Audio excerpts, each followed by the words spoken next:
अब मेरी जो तर्क शक्ति थी वो कैसे तेज़ हुई,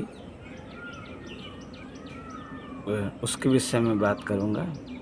ऐसे ही लोगों की तर्क शक्ति तेज़ भी हो जाती है और नहीं भी होती है। तो एक सीरियल देख रहे थे, पहली बार देखा, एक अंकल जी थे, उनके पास देखने गए। शायद ये सीरियल 10:30 बजे आता था। तो हम पहली बार उनके पास गए और देखा तो उन्होंने मना नहीं किया। अब वो सीरियल देखो, हमने सर्च करके निकाला है। पहले तो ज़रा थोड़ी देर परेशान हुए, लेकिन फिर ऐसा मन ने कहा कि ये पार्ट देखो। जैसे देखा तो पहला सीरियल जो हमने देखा था पहली बार और जिधर से देखा था उसको हम दिखाते हैं और फिर देखिए इस पर हम थोड़ी चर्चा करते हैं। तो ये सीरियल देखिए।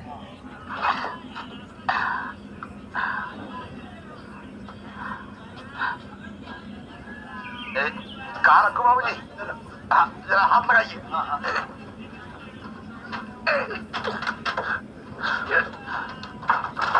ये देखा था। अब देखिए इसमें होता क्या है। गाड़ी अभी थोड़ी देर रुकेगी ना यहाँ? हाँ रुकेगी। आप जरा मेरे इस संदूक का ख्याल रखिए, मैं पानी की बोतल इसे कौन उठा के ले जाएगा? क्या है भाई साहब कि मेरी जिंदगी भर की कमाई है इसमें। बेटी की शादी के लिए जा रहा हूँ ना, तो उसका वो गहना, वो दहेज, सब कुछ इसी में है। प्लीज इसका ध्यान रखिए। मैं जरा पानी की बोतल।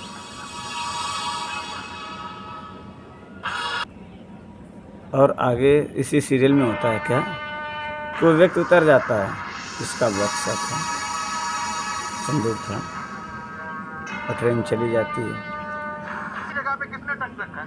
ये टंक किसका है भाई? बोलो भाई, किसका टंक है ये?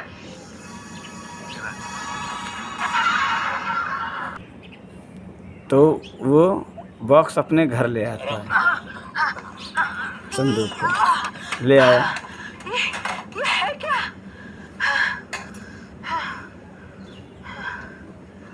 अब बता दो। कहती थी ना लॉटरी मत डालो, नहीं निकलेगी, नहीं निकलेगी। हाँ, देख निकला है, कितनी बड़ी लॉटरी है तेरे लिए, सिर्फ तेरे लिए। लेकिन इसमें है क्या? अभी पता चल जाएगा। जा हथौड़ी लेके आ। तो जब वो संदूक खोलता है तो मजा देखो, देख। रेडी, 1 2।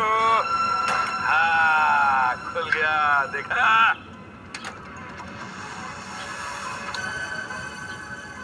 देख। हाँ।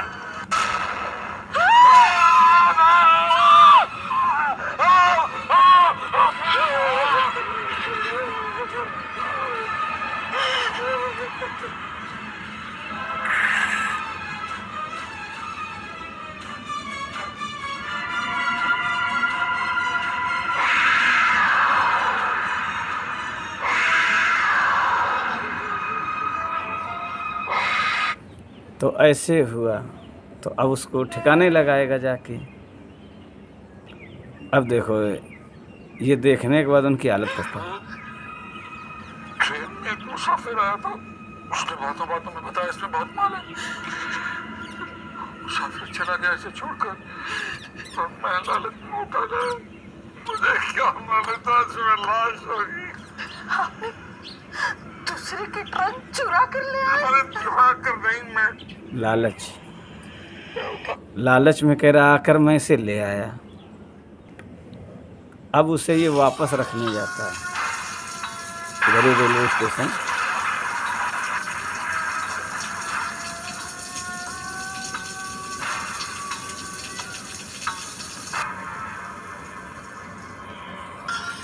अब देखिए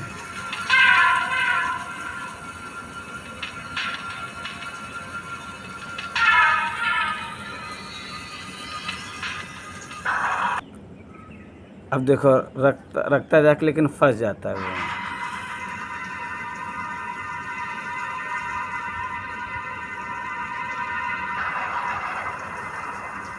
पेटी छोड़ के कहाँ जा रहा था? कौन सी बेटी? कौन सी पेटी? हमसे पूछ रहा है कौन सी पेटी?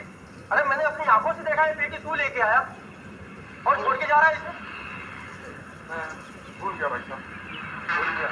अच्छा एक बात बता, इतनी रात को कहाँ जा रहा है? फिर आगे इसी सीरियल में अब देखो होता क्या है।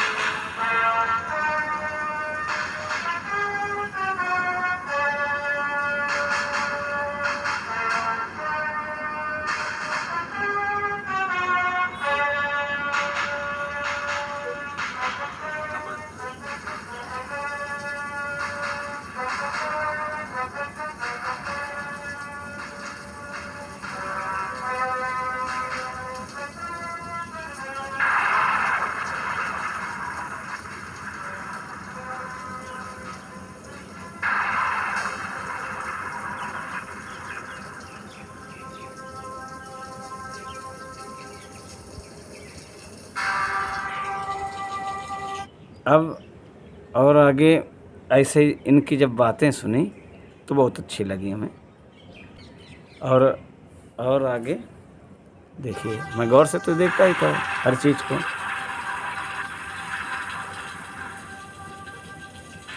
सर, यही है वो खूनी। इसका नाम है हरिराम और हरिया। यही इस लाश को यहाँ पर लेके आया था। मैंने कुछ नहीं किया साहब, मैंने तो कुछ भी नहीं किया, ये ट्रक भी मेरा नहीं है, मैं तो अपने लालच में ही मारा गया साहब। लाश किसकी है?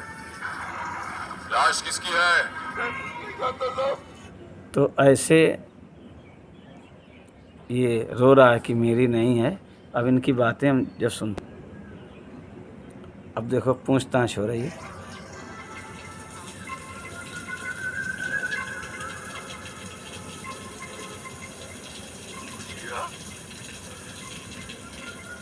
साहब वो आम आदमी था, दुबला पतला, मूछें थी उसकी और उसकी गाल पे एक मस्सा था साहब। दाईं साइड में साहब, दाईं साइड में। हाँ, गाल पे मस्सा।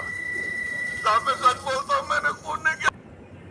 अब ऐसे ही हालात होते हैं लोगों नहीं के। किया, भगवान की कसम मैंने खून नहीं किया।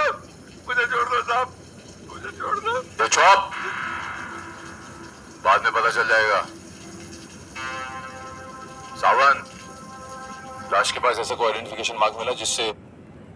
अब आगे देखो आपस में बात करते हैं कैसे। वैसे सर, मेरे ख्याल में कातिल यही है, क्योंकि पहले हर खूनी इसी तरह रो रो कर दुआई देता है, लेकिन बाद में। सावन, कानून का उसूल है, a man is innocent until and unless he is proved guilty। आदमी तब तक बेकसूर है जब तक उसका जुर्म साबित न हो जाए। और हम पुलिस वालों का उसूल है, जब तक बेगुनाही साबित न हो जाए हर आदमी मुजरिम है। I am sorry sir. फिलहाल इसको रिमांड में ले लो। अब जब उनका वो बातचीत होती है देखो। समझ नहीं आता कि इस तहकीकात की शुरुआत कहाँ से करें। कातिल ने तो कोई सुराग ही नहीं छोड़ा है। सुराग क्यों नहीं छोड़ा सावन? ऑन द कॉन्ट्ररी, इस बार तो मुजरिम ने बहुत बड़ा सुराग छोड़ा है। ये ट्रंक। ट्रंक? और आगे देखो चलता है वो सीरियल। क्या काम? आपका नाम? ये जसविंदर सिंह। अच्छा मिस्टर जसविंदर, ये बताइए क्या आपने पिछले हफ्ते ऐसे इसी कलर के इतने बड़े साइज के कितने ट्रंक बेचे थे? पिछले हफ्ते जी सिर्फ एक ही बेचा था। देखो जब पूछताछ करता है तो वो भी आइडेंटिटी से बताता है।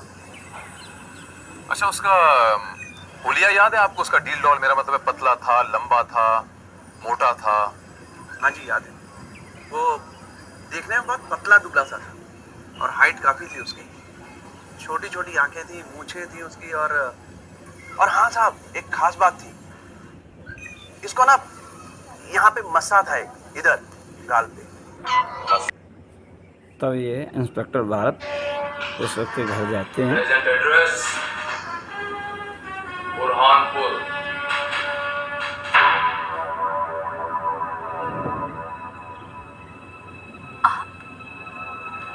आप कौन है?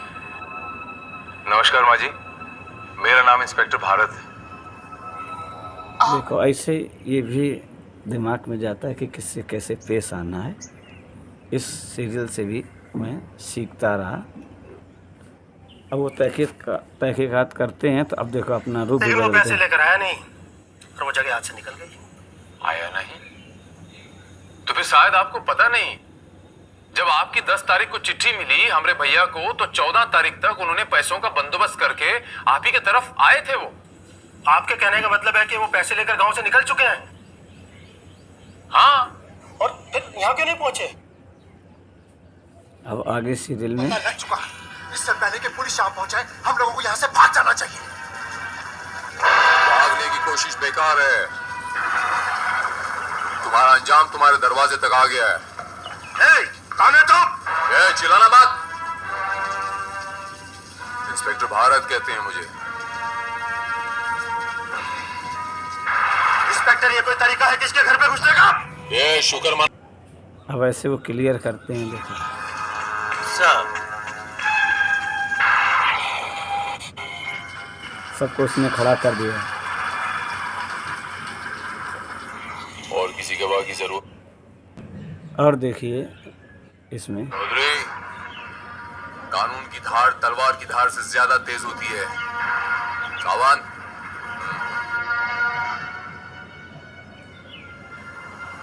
इंस्पेक्टर भारत, अब देखो बहुत बहुत शुक्रिया।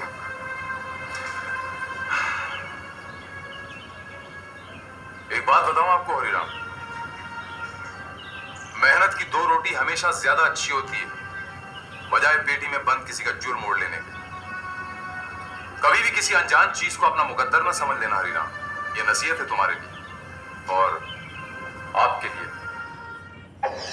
अब जैसे ये सीरियल देखा था बड़ा अच्छा लगा, फिर अगले दिन इसको देखने गए और देखते रहे, काफ़ी सीरियल इसके देख लिए थे, तो इससे किसी चीज़ को गौर करने की क्षमता आ गई थी कि कैसे, क्यों, कैसे, कब, कहाँ, ऐसे।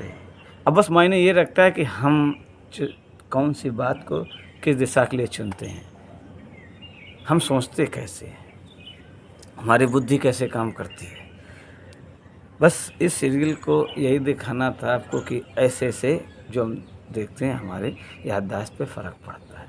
फिर मिलते हैं अगले वीडियो में और टीवी सीरियल या फिल्में के साथ आगे बताएंगे कि ऐसे ही धीरे धीरे हमारा चरित्र बन जाता है। आपने वीडियो देखा, इसके लिए धन्यवाद। मिलते हैं अगले वीडियो।